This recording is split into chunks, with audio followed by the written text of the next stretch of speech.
दोस्तों इस वीडियो में सोलर सेल से बिजली कैसे पैदा होती है, मतलब दुनिया भर में बिजली बनाने के लिए कितनी बड़ी बड़ी और डिफरेंट टाइप की मशीनरी दिखाई देती है। लेकिन यहाँ पे ये अजीब सी दिखने वाली प्लेट खाली धूप में रख देने से बिजली बना रही है। ऐसा इसमें कौन सी मशीन डाल दी गई है जो इतने बड़े बड़े पावर प्लांट और विंड पावर यानी जितनी भी बिजली बनाने के सोर्सेज हैं उन्हें नेग्लेक्ट करके इतनी आसानी से बिजली पैदा कर रही है। इन सारी बातों को सरल तरीके से समराइज करेंगे। तो दोस्तों बिजली यानी इलेक्ट्रिसिटी और कुछ नहीं, इलेक्ट्रॉन प्रोटॉन न्यूट्रॉन वाले इलेक्ट्रॉन का प्रवाह होती है। अगर कोई कहे कि 1 एम्पियर में कितने इलेक्ट्रॉन्स होते हैं तो वहाँ पे 6.24 + 10⁻18 इलेक्ट्रॉन पर सेकेंड बह रहे हैं।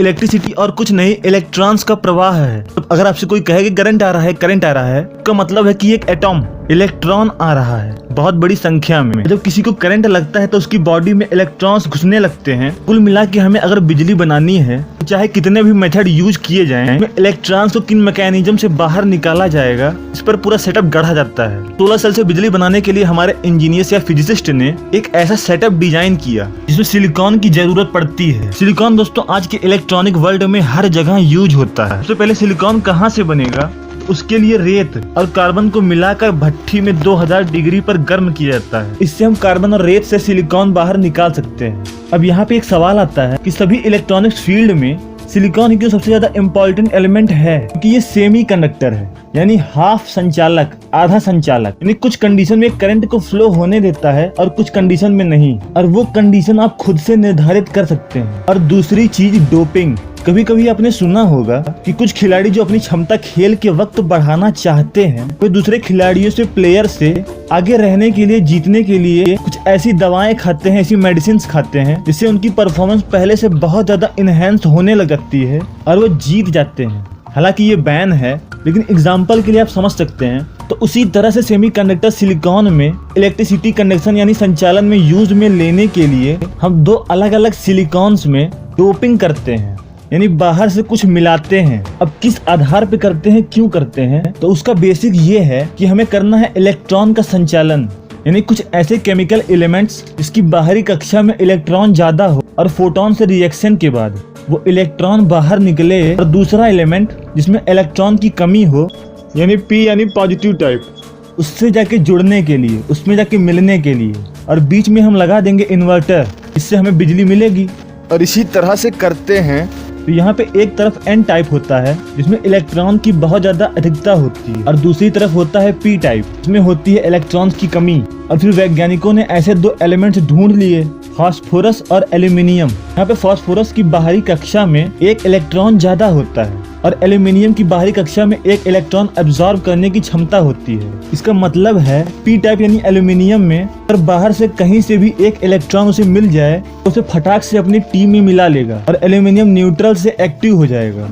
और इसीलिए उसे सिंबलाइज करने के लिए यानी यहाँ पे अगर 1 इलेक्ट्रॉन मिल जाए तो ये उसे ऑब्जॉर्व कर लेगा। यहाँ पे एक होल है ये कहा जाता है। अब होल का मतलब बाहरी कक्षा में 1 इलेक्ट्रॉन की कमी है। फिर क्या, सिलिकॉन की 2 प्लेट ली जाती है, तरफ P टाइप यानी एल्यूमिनियम और दूसरी तरफ N टाइप यानी फास्फोरस, दोनों की डोपिंग करा दी जाती है। और जैसे ही दोनों सिलिकॉन को आपस में जोड़ा जाता है तो वहाँ पे बनता है एक डिप्लेशन जोन, मतलब जो नजदीकी के इलेक्ट्रॉन्स और होल्स हैं वो मिल जाते हैं और पीछे वालों के लिए रास्ता रोक देते हैं। लगातार लाइट पड़ने की वजह से इलेक्ट्रॉन जनरेशन होता रहता है यानी इलेक्ट्रॉन्स बढ़ते रहते हैं। अब ज्यादा इलेक्ट्रॉन्स अगर बढ़ गए हैं और आप वहाँ पे एक वायर लगा देंगे तो वो इलेक्ट्रॉन्स होल्स को भरने के लिए उन वायर्स से निकलने लगेंगे, और बीच में अगर आप एक बल्ब लगा देंगे तो बल्ब जल जाएगा। मतलब पूरी कहानी को अगर एक बार फिर से समराइज करें तो यहाँ पे जो लेफ्ट साइड वाला सिलिकॉन का स्टेट है ये पॉजिटिव स्टेट है यानी यहाँ पे इलेक्ट्रॉन्स ज्यादा है राइट साइड के कंपैरिजन में,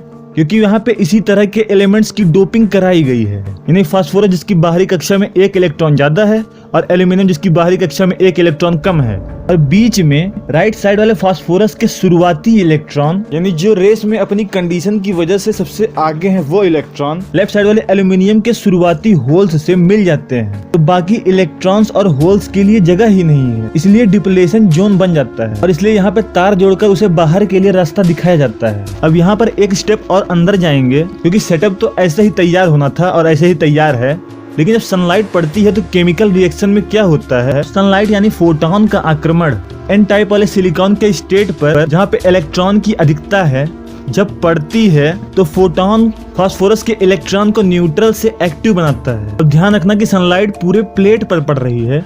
एन टाइप यानी इलेक्ट्रॉन्स की अधिकता तो ऊपर है, तो ज्यादा इलेक्ट्रॉन निकलने की वजह से एक कंटिन्यूली चलने वाला डिप्लेशन जोन बनता रहता है। फास्फोरस का एक्स्ट्रा इलेक्ट्रॉन एल्यूमिनियम के इलेक्ट्रॉन कैरी करने वाली जगह यानी होल से मिलता है और ये लगातार चलने वाला साइकिल है और बाकी इलेक्ट्रॉन्स और होल्स के लिए प्रॉब्लम क्रिएट हो जाती है, क्योंकि फास्फोरस का एक्स्ट्रा इलेक्ट्रॉन और एल्यूमिनियम की एक्स्ट्रा इलेक्ट्रॉन कैरी करने की जगह दोनों फुलफिल्ड होकर अपोजिट साइड में जाकर बैठ जाते हैं। एक इलेक्ट्रॉन की कमी वाला एल्यूमिनियम अब न्यूट्रल से एक्टिव हो चुका है और एक्टिव चार्ज की वजह से एक गेट बना चुका है, और दूसरी तरफ फास्फोरस एक होल से मिलने के बाद अब एक पॉजिटिव गेट बना चुका है। इसका क्या मतलब है?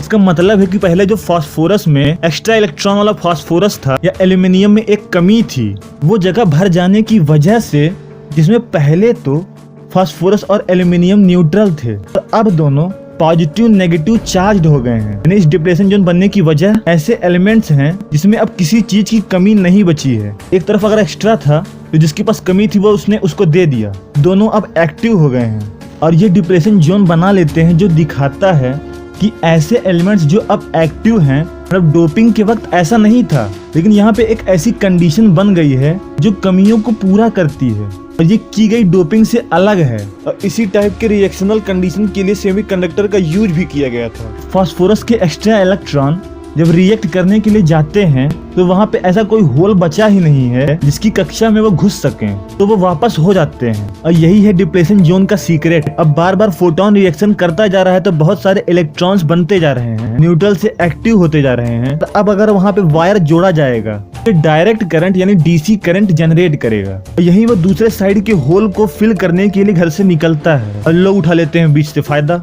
और ये बेसिक था, लेकिन सोलर सेल के टॉप लेयर को जो पी टाइप इंजेक्टिंग डोपिंग हुई होती है, जहाँ पे फोटोन की लाइट पड़ेगी और इलेक्ट्रॉन को एक्टिव बनाएगी, वो ऊपर साइड में रखा जाता है। उसे बहुत ही कम जगह दी जाती है और उसी कम जगह में हाईली डोपिंग होती है, मतलब बहुत ज्यादा फास्फोरस मिलाया जाता है। नीचे वाले सिलिकॉन में ज्यादा एरिया में एक लाइट डोपिंग होती है, मतलब एल्यूमिनियम की बहुत ज्यादा कम डोपिंग होती है।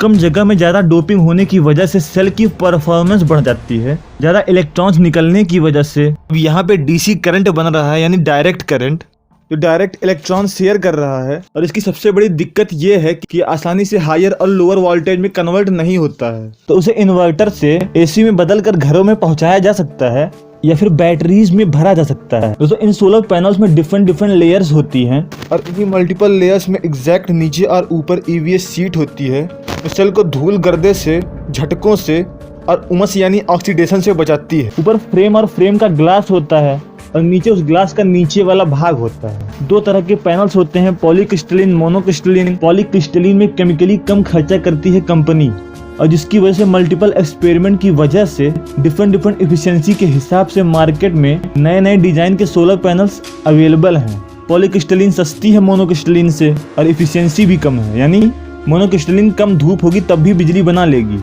मोनोक्रिस्टलिन के ऊपर 25 साल तक कंपनी वादा करती है कि इतने साल तक चलेगा, लेकिन पॉलीक्रिस्टलिन में ऐसा कोई जुगाड़ नहीं है। उसे सस्ते में निपटाने के लिए ही कंपनीज बनाती हैं। दोस्तों सरकार ऐसी 2 स्कीम्स चला रही है जिससे अगर आप खरीदोगे तो आपको सब्सिडी मिलेगी, यानी बहुत ज्यादा सस्ता हो जाएगा, और दूसरे स्कीम में एकदम फ्री सोलर सेल सरकार प्रोवाइड करा रही है। इससे कई लोग घर बैठे बिजली बनाकर उसे बेच रहे हैं और प्रॉफिट जनरेट कर रहे हैं, क्योंकि पावर प्लांट से बहुत ज्यादा कोयला जलाया जाता है पूरी दुनिया में बिजली देने के लिए, और इससे पॉल्यूशन बहुत ज्यादा बढ़ रहा है। किसी नए सोर्स की तरफ जाना था जो पॉल्यूशन की रेटिंग को बहुत ज्यादा कम कर दे, इसलिए सरकार ने सोलर सेल का रास्ता अपनाया है। और अगर आपको ये वीडियो देखना है तो चैनल में जाकर या फिर आई बटन पर उस वीडियो को देख सकते हैं। डिस्क्रिप्शन में भी मैं उसका लिंक प्रोवाइड करवा दूंगा। दोस्तों अगर आपको ये वीडियो पसंद आई तो इस वीडियो को लाइक और चैनल को सब्सक्राइब जरूर करिएगा, और ऐसे इन्फॉर्मेटिव वीडियोस देखने के लिए चैनल को अभी विजिट करिए। दोस्तों आज के लिए इतना ही, धन्यवाद।